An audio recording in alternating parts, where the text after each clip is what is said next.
ang labing usapod mga higala sa mahinungdanon, ang Senate Blue Ribbon Committee, kung kinsa maoy muhandol.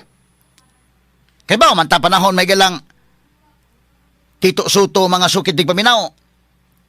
Ang gahandol sa Blue Ribbon Committee is Lacson man. Nya nakaibaw naman ta may galang Lacson nga wa man niya tiwasan ng iyang investigation.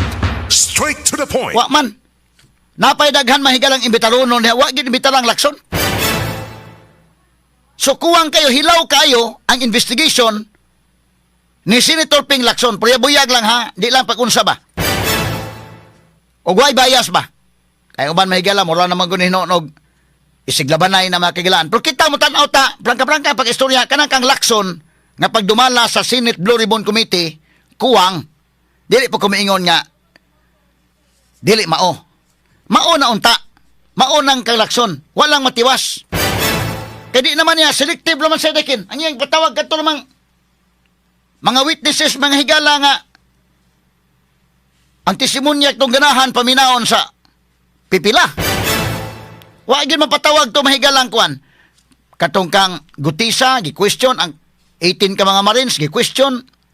Nga kung butaw noon ang katong 18 Marines, ang ilang pag-ingon naghatod big kwarta, doon nagi-picture sa tupa.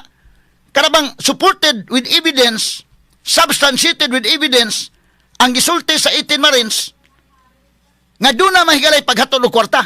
Inigiyon ang hatod og kwarta plus picture nga naghatod og kwarta. And they can easily counter-check, verify with all the powers, equipment of the government, especially ang NBI, o ang ila mahigalang cybercrime division sa kapulisan. They can easily check that. If the pictures were produced by AI, sayon kayo na lang i-check. Pero wa mahigala, di nas Lacson. So, dili kinahanglan mga kagilaan, tao mga kasabot nga, sa maning tawhan na, labi na nga ang korupsyon na ana, at the doorstep of Malacanang, giundang ni Lacson. Naana, involved na si Pangandaman, involved na si Bersamin, si Jojo Cadiz, naana, sa Malacanang. Ang paghinatdanay mahigalag malita, wa nas Lacson, wa na niya tiwasa. So karon, nailog man ang leadership. Mo ni atangan nato kung kinsay ibutang a Senate Blue Ribbon Committee chairman. Kung ibalik ni Marcolita ni, aroy, mabalik ang investigasyon sa flood control. O bisan adto mahatag ni Cayetano, ni Pia.